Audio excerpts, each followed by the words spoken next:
Nunca había escuchado a nadie gemir así en mi casa. Pensé que estaba sola. Era miércoles, las 5:15 de la tarde, y supuestamente Diego estaba en la oficina.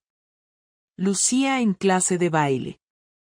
Yo había salido antes del colegio por una reunión cancelada y, con la cabeza hecha polvo por los niños y la pizarra, solo quería meterme en la ducha y olvidarme del mundo.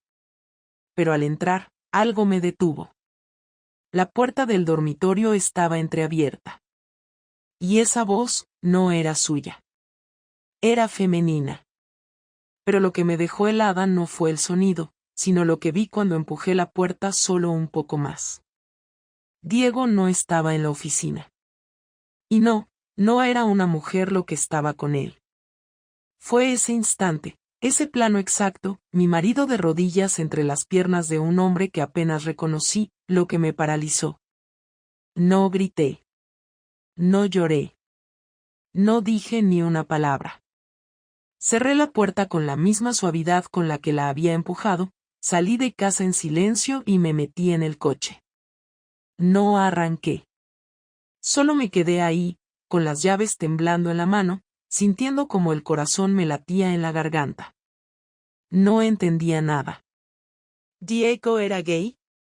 ¿Siempre lo había sido? ¿Y yo? ¿Nuestra hija?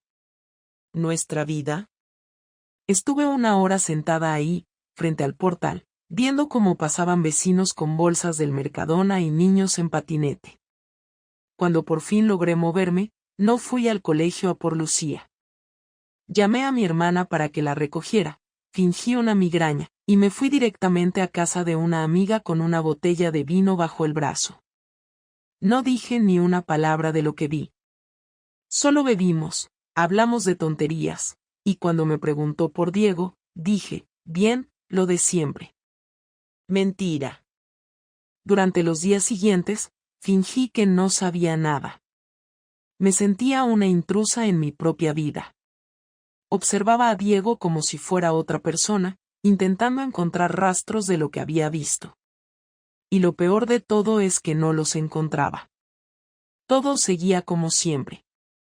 Sus bromas tontas en la cocina, sus mensajes de te quiero por WhatsApp, su forma de besarme en la frente al acostarse.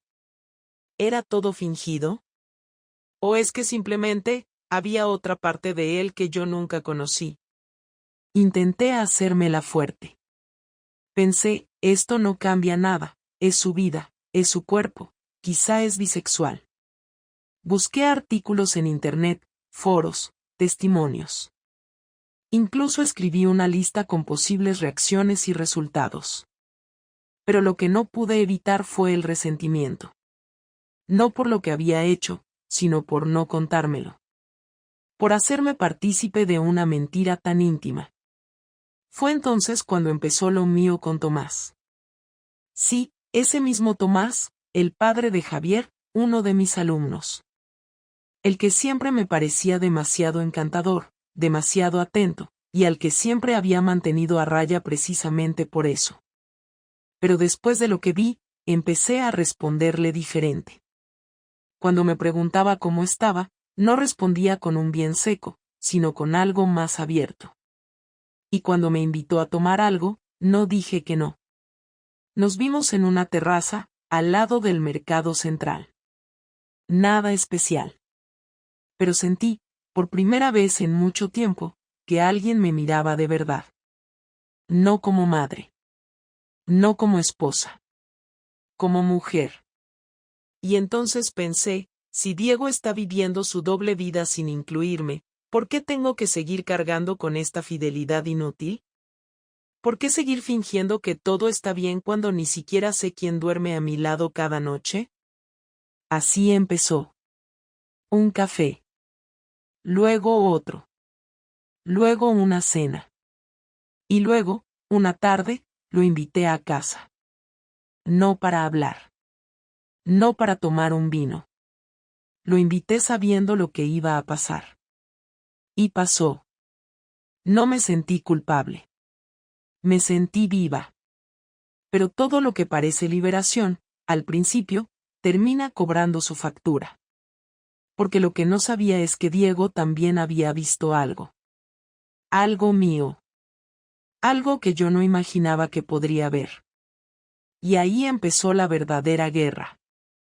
No tuve que esperar mucho para que todo se diera la vuelta.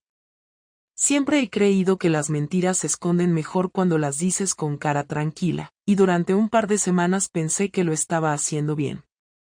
Seguía mi rutina, daba clase, recogía a Lucía, cocinaba, dormía con Diego y fingía no saber nada de lo que había visto aquella tarde.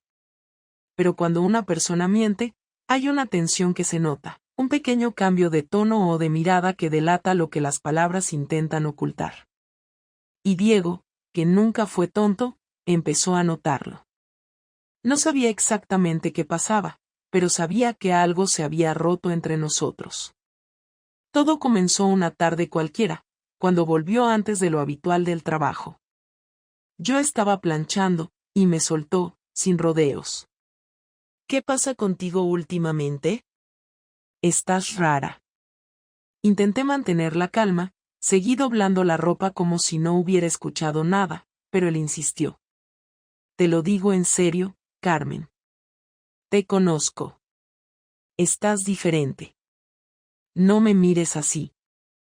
Ya no me hablas como antes, no me buscas, ni siquiera me discutes. Diego, estoy cansada, nada más. El curso está siendo un infierno, los niños no paran y llego muerta, contesté sin mirarle.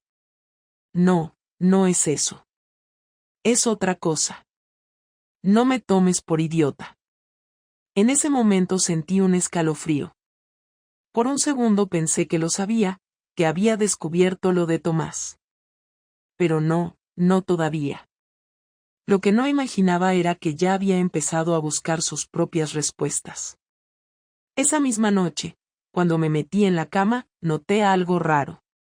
Su teléfono estaba sobre la mesita, cosa que nunca hacía. Siempre lo dejaba en el salón cargando. Y lo más extraño fue que lo había puesto boca abajo. Fue como una señal silenciosa, una declaración sin palabras. Si tú ocultas, yo también. No dije nada, solo apagué la luz. Dormimos espalda con espalda, en un silencio que pesaba más que cualquier grito. Un par de días después, mientras preparaba la cena, me di cuenta de que Diego estaba observándome desde la puerta de la cocina. No dijo nada, solo me miraba, como si intentara descifrar algo. Entonces, en un tono seco, soltó. ¿Te pasa algo con el padre de ese niño? ¿Cómo se llama, Javier? Se me cayó la cuchara dentro de la olla. El golpe fue tan fuerte que Lucía vino corriendo desde el salón preguntando qué había pasado. Diego fingió sonreír y le dijo que nada, que mamá estaba distraída. En cuanto ella se fue, me miró fijo, con una calma que dolía más que cualquier acusación. Solo quiero saberlo, Carmen. No voy a montar un drama. Dímelo y ya está. Intenté mantener la compostura. Eres un paranoico. Es un padre más. Entonces no te importará que te pregunte por qué te dejó en la puerta del colegio el jueves, ni por qué te bajaste del coche con esa sonrisa. Me quedé sin palabras. No sabía que lo había visto. Ni siquiera me había dado cuenta de que él había pasado por allí ese día. En ese momento comprendí que mi secreto ya no era solo mío. Lo sabía. O, al menos, sospechaba lo suficiente. ¿Me estás siguiendo ahora? Le solté con una mezcla de rabia y miedo. No tengo que seguirte, Carmen. No hace falta. A veces las cosas se ven solas, cuando uno quiere verlas. La cena terminó sin que ninguno dijera una palabra más. Lucía intentó romper el silencio preguntando si veríamos una película, pero los dos sabíamos que esa noche no habría películas, ni risas, ni nada. Cuando se fue a dormir, Diego y yo nos quedamos sentados en el salón, cada uno en un extremo del sofá. ¿Desde cuándo? Preguntó sin levantar la voz. No hay nada, respondí con la misma frialdad. No mientas más. No me hagas eso. Nunca olvidaré su cara en ese momento. No estaba enfadado, no gritaba, no hacía escándalo. Solo tenía una expresión que mezclaba tristeza y decepción. Era el tipo de mirada que te hace sentir más pequeña que cualquier insulto. Me levanté y fui a la habitación. Esa noche dormimos otra vez de espaldas, pero esta vez su respiración era distinta, más rápida, contenida, como la de alguien que no quiere llorar. Durante los días siguientes, el ambiente en casa se volvió insoportable. No había discusiones, pero el silencio lo llenaba todo. Diego se levantaba antes que yo, se iba sin desayunar, y volvía más tarde de lo habitual. Yo también empecé a quedarme más horas en el colegio, inventando reuniones que no existían, solo para no cruzarme con él. Tomás seguía escribiéndome, pero ya no le respondía igual. Había perdido esa emoción inicial, ahora todo me sabía a culpa. Una noche, cuando creía que Diego dormía, escuché un sonido suave, un clic. Abrí los ojos y vi un destello rojo en la esquina del cuarto. Tardé un par de segundos en entenderlo, una cámara. Pequeña, discreta, puesta en el mueble frente a la cama. Me quedé helada.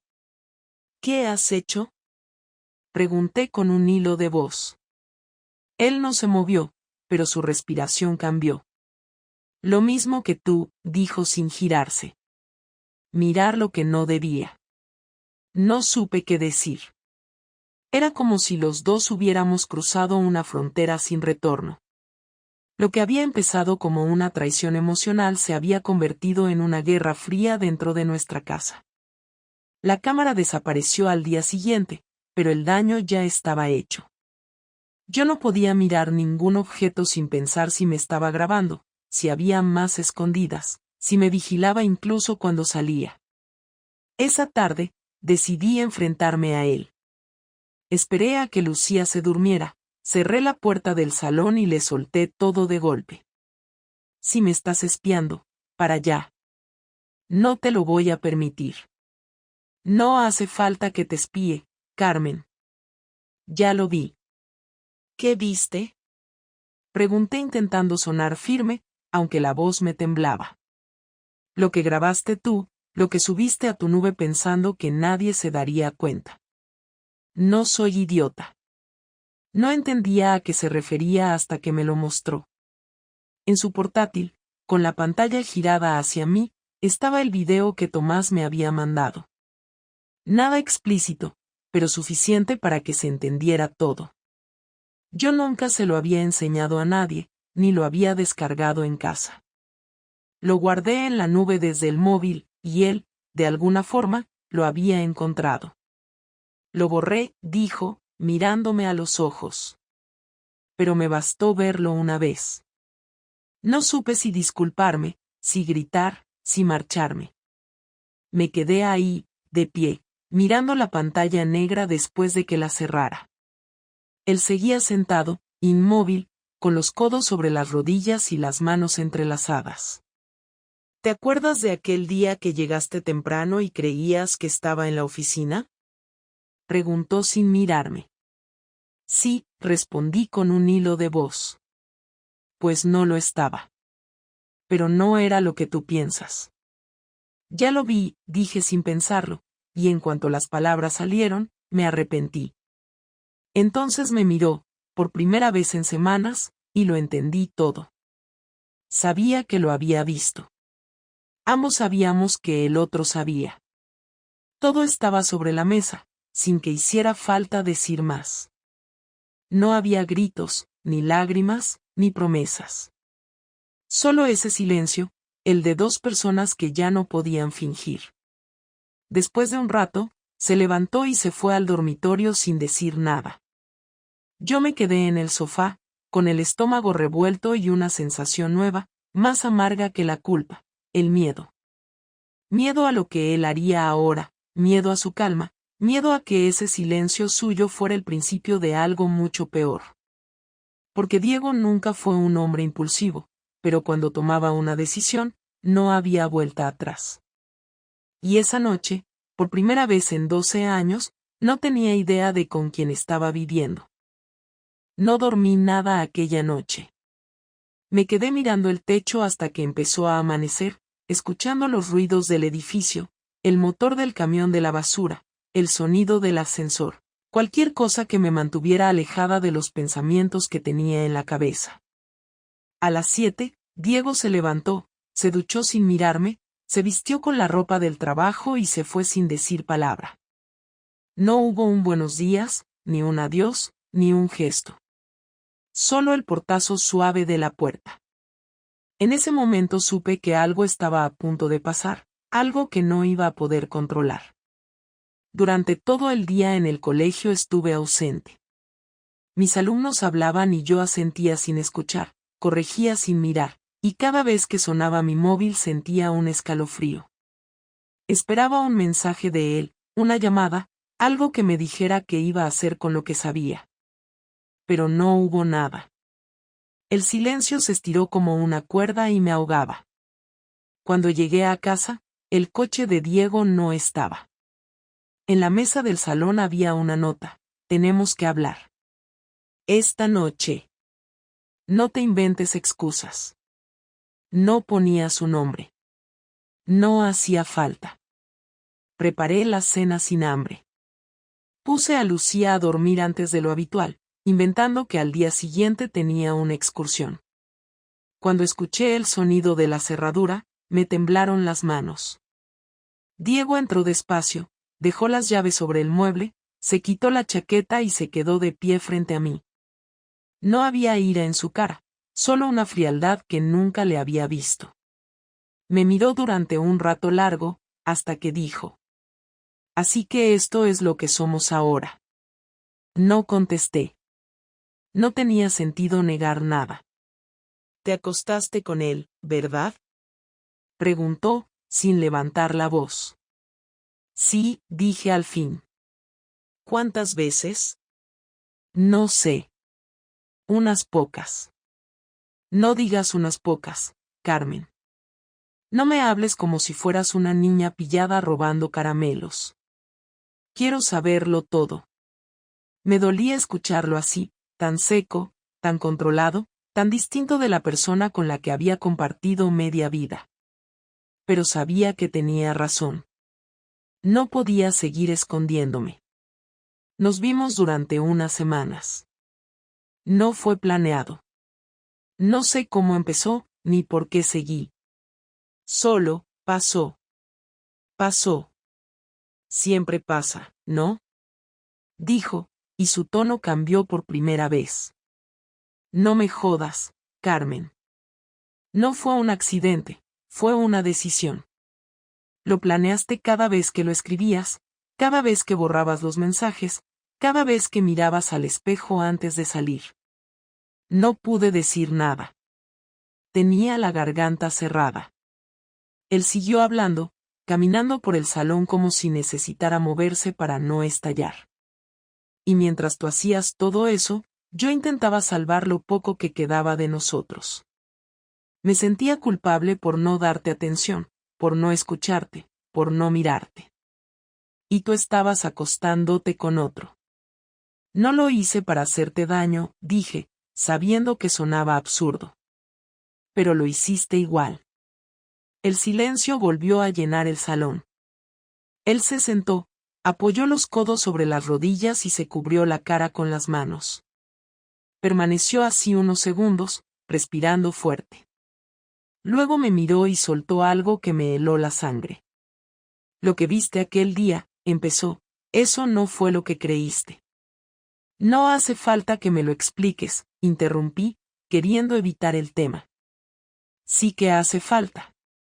Me debes escucharlo. Se levantó, fue hasta la ventana y se quedó mirando hacia afuera. Era un amigo. Un compañero del trabajo. Me ayudó mucho cuando las cosas se pusieron feas. Estaba pasando un mal momento y no supe cómo pararlo. Fue una confusión. No lo busqué, no lo planeé. Pero tú sí lo hiciste. No supe qué responder. Me quedé quieta, sin saber si sentir alivio o más rabia. Diego, yo no lo planeé, no me levanto cada mañana pensando en traicionarte. Solo me sentía vacía. Y pensaste que llenar ese vacío con otro cuerpo era la solución. Muy inteligente. No entiendes. No era solo sexo. Eso lo hace peor. Su voz se rompió por primera vez. No lloró, pero su tono cambió, más bajo, más pesado. Tú eras mi familia, Carmen. Mi casa. Todo lo que tenía sentido en mi vida. Y lo destruiste porque te aburrías. En ese momento sentí algo dentro de mí romperse. No era amor, ni culpa. Era la certeza de que ya no había forma de reparar lo que habíamos tenido. Me acerqué despacio, quise tocarle el brazo, pero se apartó. No me toques. No ahora. Nos quedamos uno frente al otro, sin saber qué más decir.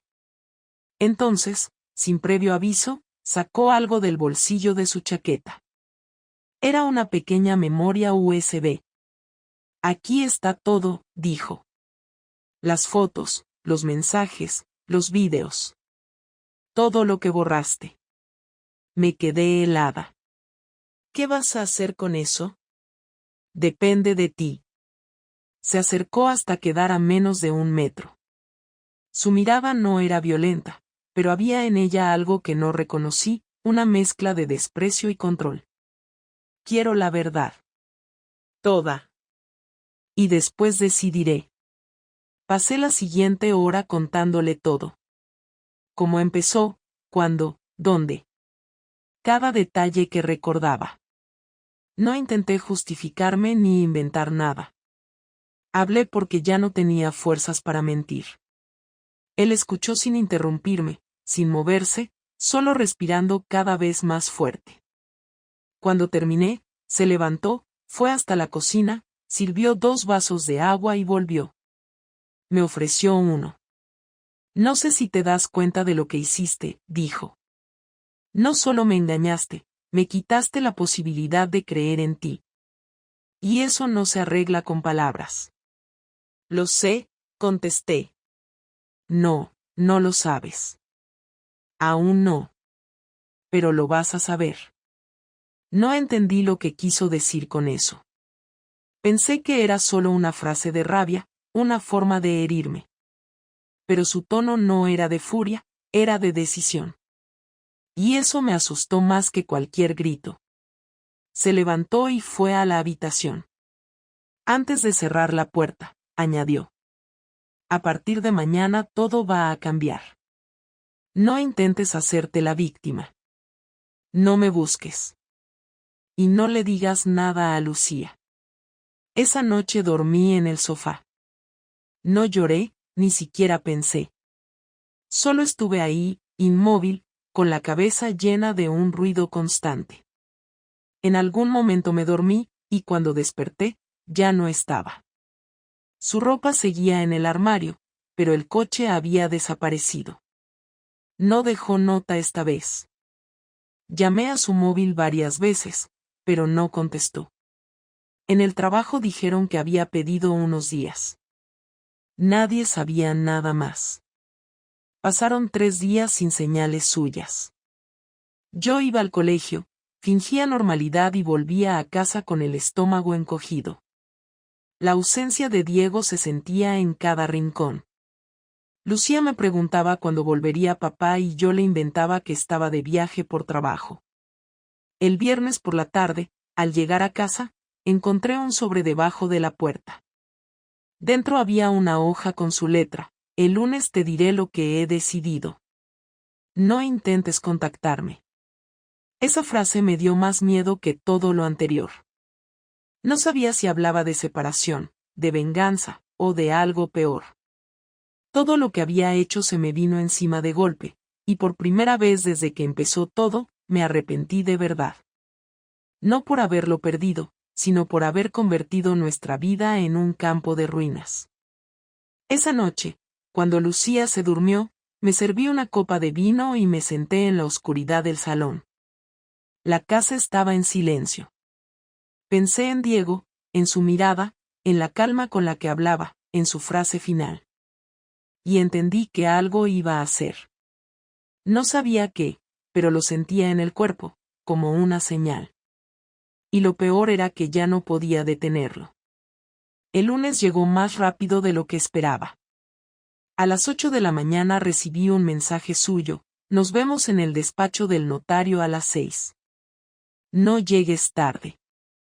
Ahí supe que la confrontación no había terminado. Apenas acababa de empezar. Me pasé el día con un nudo en el estómago, intentando dar clase como si mi vida no estuviera a punto de romperse en 1000 pedazos. En cada descanso revisaba el móvil por si Diego escribía algo más, alguna explicación, una pista de lo que quería hacer, pero no había ni una palabra más desde el mensaje que recibí a primera hora. Me preguntaba por qué un notario, por qué un lugar tan específico y formal. No estábamos divorciándonos, ni siquiera habíamos hablado de eso. No sabía si quería firmar algo, entregarme papeles o simplemente hacerme daño. A las 5 salí del colegio directo al despacho que me había indicado, con el pulso acelerado y la sensación de que algo definitivo iba a pasar. Cuando llegué, Diego ya estaba allí. Vestía traje, algo que solo usaba en bodas o entrevistas. No me saludó. Se limitó a mirarme de reojo y señalar con la cabeza la puerta del despacho. Dentro nos esperaba un señor mayor, serio, con gafas gruesas y una carpeta negra sobre la mesa. Se presentó con formalidad y me pidió que tomara asiento. Lo hice, aunque no sabía aún a qué iba todo esto. Diego tampoco habló. Fue el notario quien abrió la carpeta, me entregó unos documentos y me dijo que los leyera con calma. Eran papeles de separación de bienes, cesión de la vivienda, acuerdos de custodia y una lista detallada de propiedades. Todo estaba allí, milimétricamente calculado. Me estaba pidiendo que firmara el principio del fin. Miré a Diego sin decir nada, buscando algún gesto, una explicación, pero seguía con la vista clavada en la mesa, como si ya no tuviera nada que decirme. ¿Esto es lo que quieres?, pregunté. Esto es lo que mereces, respondió sin mirarme. El notario hizo un gesto de incomodidad, como si no quisiera estar en medio de aquello, pero siguió con su trabajo. Me explicó cada punto del documento, me indicó dónde firmar, me dijo que tenía derecho a asesoramiento legal, que podía revisar todo con calma. Pero yo ya sabía que Diego no estaba allí para negociar. No se trataba de justicia, ni de equidad. Esto era su forma de marcar el golpe. ¿Y Lucía?, pregunté sin saber qué más decir. Custodia compartida, semanas alternas, todo según la ley, respondió Diego con voz firme. He hablado con un abogado, todo está en orden. No firmé en ese momento. Le dije al notario que necesitaba unos días para revisar todo, y él asintió, comprensivo. Diego se levantó antes que yo, me lanzó una carpeta cerrada sobre la mesa y salió sin decir palabra. Cuando me quedé sola, abrí la carpeta. Dentro había una colección de capturas de pantalla, fotos impresas, mensajes. Cada cosa que yo había enviado o recibido con Tomás estaba organizada en carpetas con fechas, horas y comentarios. Incluso había transcripciones. Todo perfectamente presentado. Me temblaban las manos mientras lo leía. Diego no solo había descubierto mi infidelidad, la había documentado con una precisión que nunca habría imaginado. Era su venganza, silenciosa, ordenada y brutal. Volví a casa sin entender cómo había conseguido todo eso. Al llegar encontré una maleta en el pasillo, con parte de su ropa ya retirada. Había dejado solo lo básico, como si no quisiera borrar del todo su presencia, pero sí marcar su distancia. En la cocina, una nota pegada en la nevera decía: estaré en casa de mi hermana. No quiero que Lucía se entere aún. Podemos hablar cuando firmes. Nada más. Ni una palabra sobre lo que sentía, ni una muestra de duda, ni rastro del hombre que había dormido a mi lado durante más de una década. Esa noche me costó mirar a Lucía a los ojos. Le inventé que papá estaba de viaje por trabajo, que volvería en unos días. Ella lo aceptó sin demasiadas preguntas. Pero cada vez que me hablaba, cada vez que se reía o me abrazaba, pensaba en cómo le iba a explicar todo lo que estaba ocurriendo. Me dolía más por ella que por mí. Sabía que le estaba robando una parte de su infancia con todo esto, aunque intentara ocultarlo. Al día siguiente fui a ver a un abogado. Revisó los documentos que Diego había preparado y me dijo que legalmente todo estaba en regla, aunque era evidente que había sido pensado para presionarme. Me aconsejó no firmar aún, negociar algunos puntos, especialmente los tiempos con Lucía y el uso de la casa. Yo apenas lo escuchaba.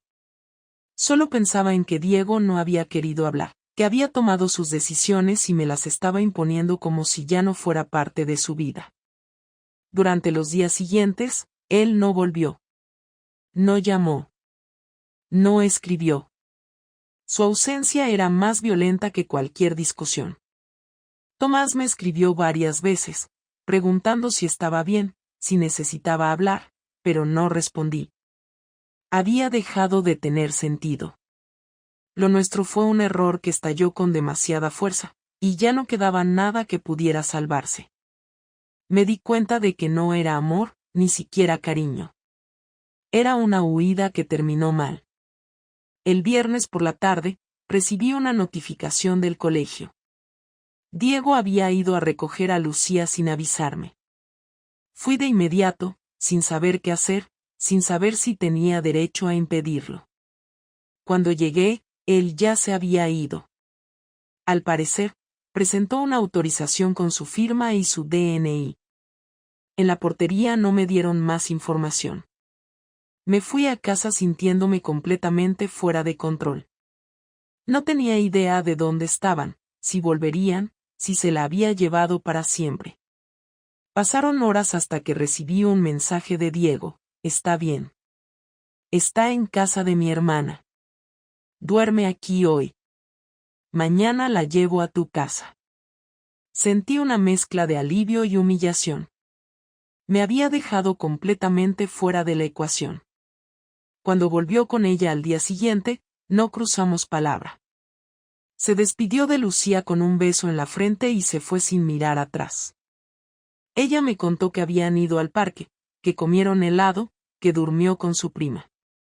Todo parecía normal, como si fuera un fin de semana cualquiera. Pero yo sabía que no lo era.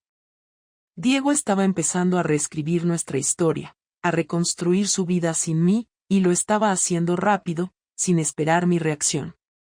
El domingo por la noche, mientras Lucía dormía, revisé de nuevo la carpeta con los documentos y su colección de pruebas. Era enfermizo ver cómo había organizado todo.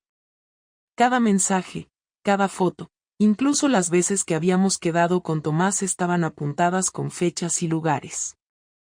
Había calculado cada movimiento. Había transformado mi traición en un archivo con el que ahora manejaba toda la situación. No lo vi venir. Pensé que se derrumbaría, que me gritaría, que me pediría explicaciones. Pero no. Él decidió hacerlo a su manera, y su manera era esta: dejarme sin opciones, sin armas, sin dignidad. Aquel lunes, cuando regresé al despacho del notario con mi abogado, Diego ya había dejado firmados los papeles. Solo faltaba mi firma para que todo avanzara. Pedí unos días más. Mi abogado dijo que intentaríamos modificar algunos puntos. Pero yo sabía que era inútil. Él ya había tomado una decisión. Esa noche, le escribí. No para pedirle perdón, no para explicarme. Solo le dije: si querías vengarte, lo lograste. Me hiciste pedazos. Espero que con eso tengas paz. No respondió. Me dormí con el móvil en la mano, esperando una señal, una palabra, cualquier cosa. Pero nada llegó. Los días siguientes a ese mensaje fueron iguales entre sí, como si cada uno repitiera el anterior sin ofrecerme nada nuevo. Me levantaba temprano para preparar el desayuno de Lucía, la acompañaba al colegio, pasaba las horas en el aula fingiendo que prestaba atención a mis alumnos y al volver a casa encontraba todo en el mismo lugar, como si nadie hubiera vivido allí. Diego no respondió a lo que le escribí, tampoco intentó hablar conmigo, ni siquiera para aclarar los términos del acuerdo o hablar de Lucía. Era como si hubiera desaparecido, y sin embargo, seguía teniendo el control de todo, sin necesidad de decir una palabra. El abogado me presionaba para que firmara, me explicaba que dejar pasar más tiempo podía complicarlo todo, pero yo no quería firmar.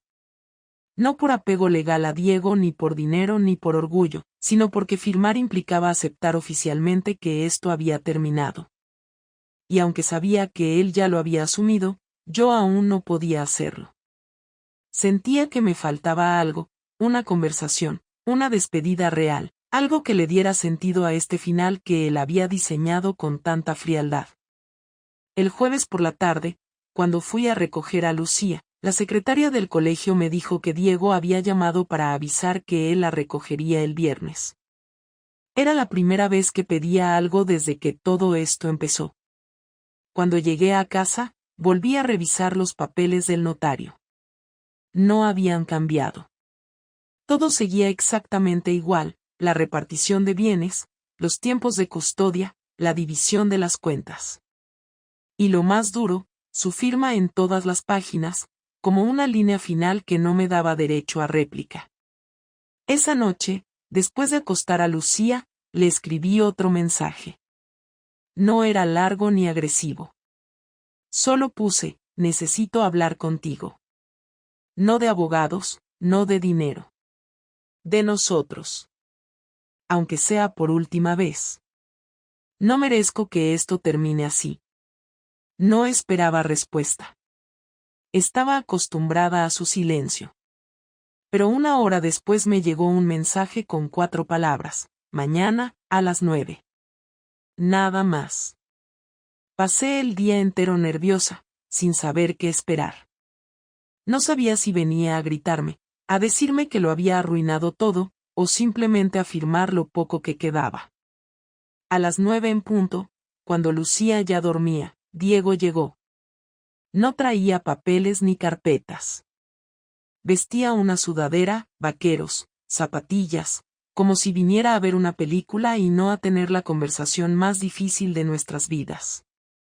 Se sentó en el salón sin que yo se lo pidiera, no pidió agua ni café, solo me miró como esperando que yo empezara. No supe cómo arrancar. Tenía tantas cosas guardadas, tantas preguntas, tantas culpas, que cualquier intento de estructurarlo todo en una frase coherente me parecía inútil. Al final, lo único que pude decir fue: siento todo esto. Diego asintió despacio, sin apartar la mirada, pero no respondió. Sé que lo arruiné. Que no hay vuelta atrás. Pero no puedo dejar que te vayas sin decirte lo que siento. ¿Y qué sientes, Carmen? ¿Culpa?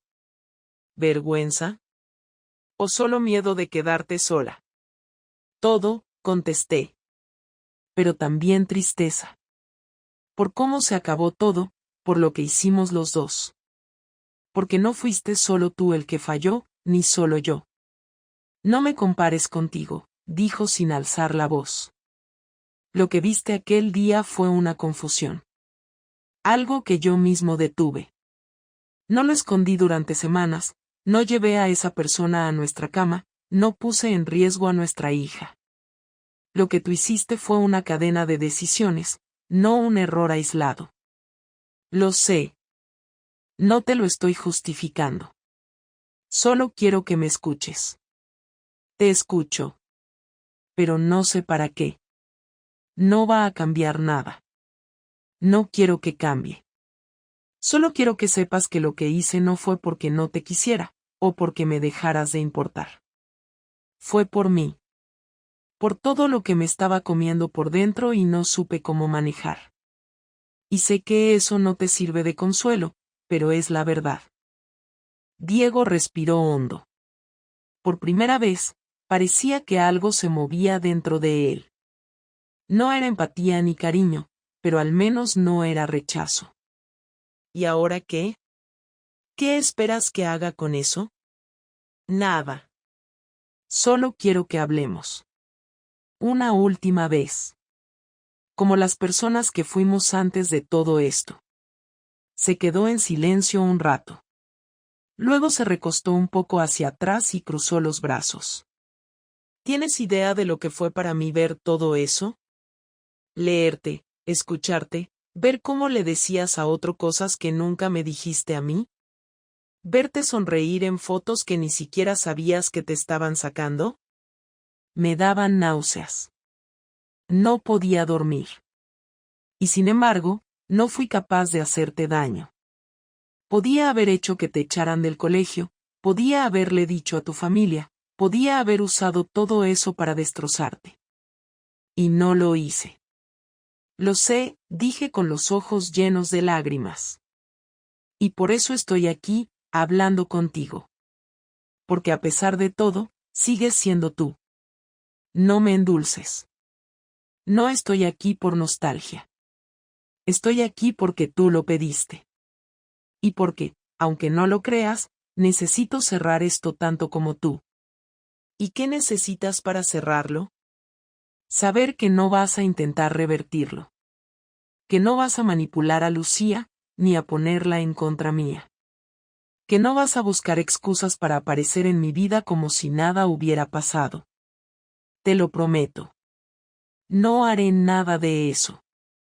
Y quiero que me digas si lo volverías a hacer.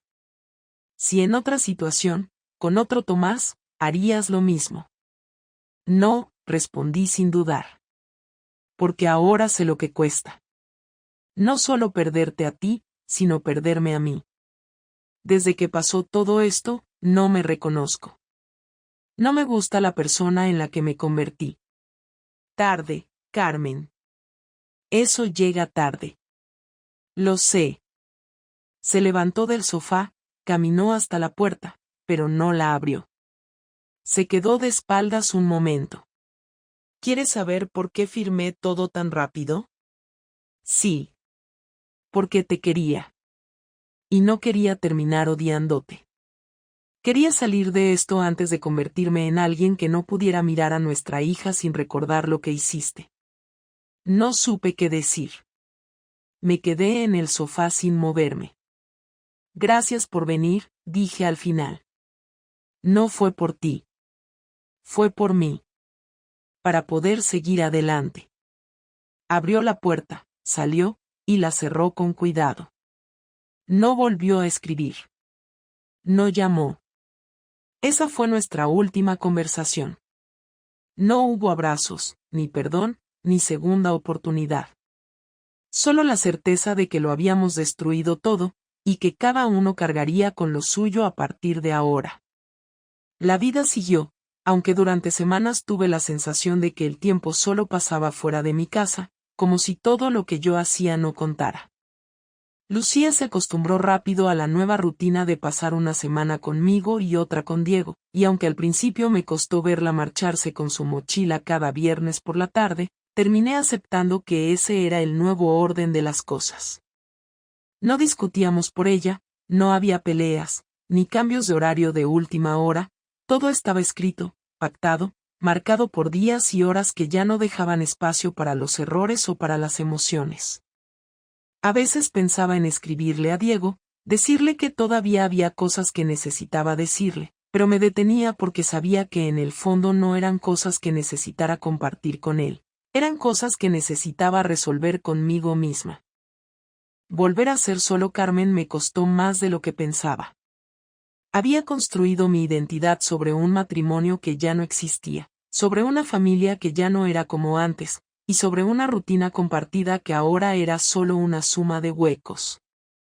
Empecé a ver a una psicóloga que me recomendó una amiga del colegio, una mujer mayor, seria, que me escuchaba sin emitir juicios y que con pocas preguntas lograba que dijera cosas que nunca había puesto en voz alta. Me ayudó a entender que lo que hice no fue solo una traición a Diego, sino una forma torpe de huir de mí misma.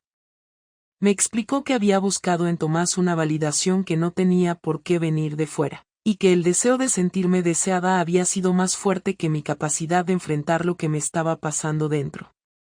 No intentó convencerme de que merecía el perdón de nadie, solo me hizo entender que si no me perdonaba yo primero, no iba a poder empezar de nuevo de verdad. Con el tiempo dejé de pensar en Diego todos los días. No porque lo olvidara ni porque dejara de importarme, sino porque ya no era parte de mi presente. Se volvió una presencia lejana, como alguien que fue importante en otra etapa pero que ya no tiene sitio en esta. A veces lo veía al recoger a Lucía o cuando coincidíamos en alguna reunión del colegio, y siempre era cordial, correcto, pero nunca cálido. Me trataba como a una compañera de proyecto con la que se terminó un trabajo y ya no hay más que discutir.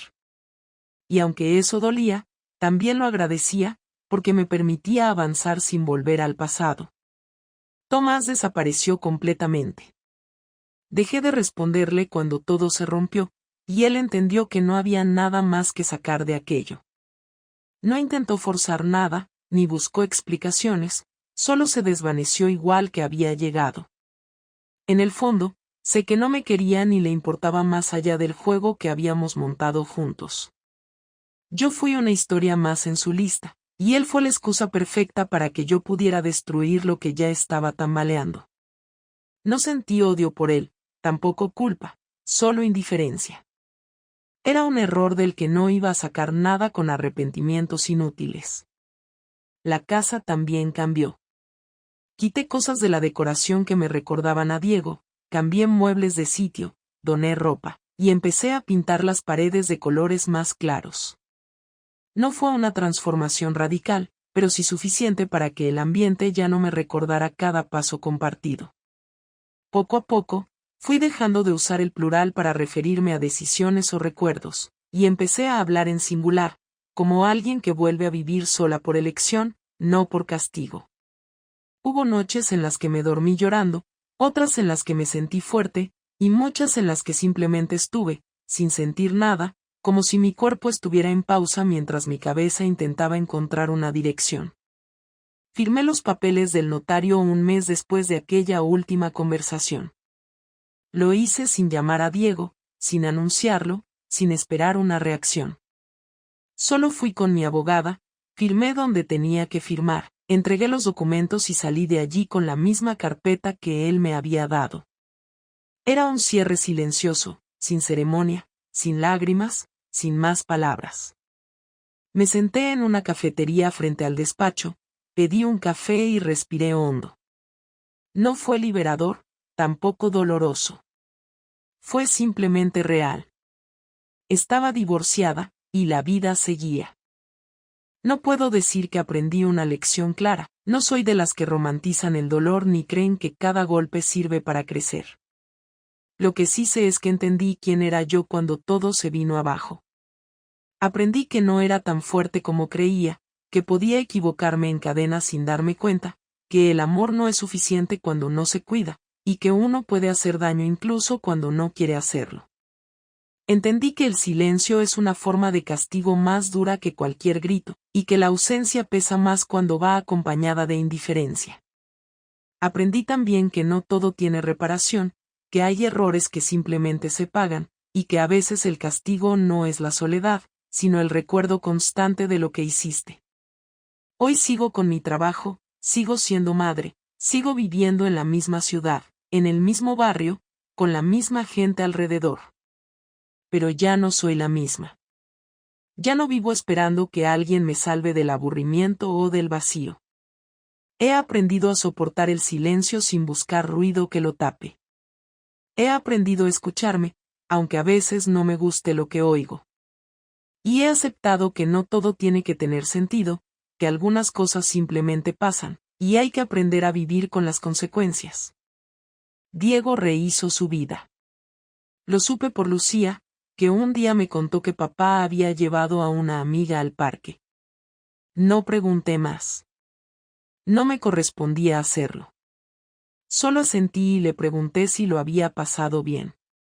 Su respuesta fue un sí simple, feliz, como los de antes. Y en ese momento supe que, al menos para ella, las cosas estaban volviendo a un equilibrio. No al de antes, sino a uno nuevo. Y eso, dentro de todo, era un alivio. No sé si volveré a enamorarme. No lo estoy buscando. Si llega, llegará, pero ya no necesito que alguien me haga sentir especial para saber que valgo algo. Tampoco espero que Diego me perdone. No lo necesita hacer. Y aunque a veces todavía sueñe con él, aunque algunas noches me despierte con el eco de lo que fuimos, sé que ya no somos eso. Somos dos personas que se conocieron, que se quisieron, que se rompieron, y que ahora siguen caminos diferentes. Esta historia no tiene un final feliz ni uno trágico. Solo tiene un final.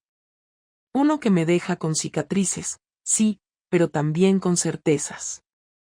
Y con la tranquilidad de que, aunque lo hice mal, aunque destruí cosas que eran importantes, también fui capaz de enfrentar las consecuencias y reconstruirme desde los restos. Sin esperar aplausos, sin pedir comprensión, simplemente aceptando que esta es mi vida ahora, con todo lo bueno y todo lo que perdí,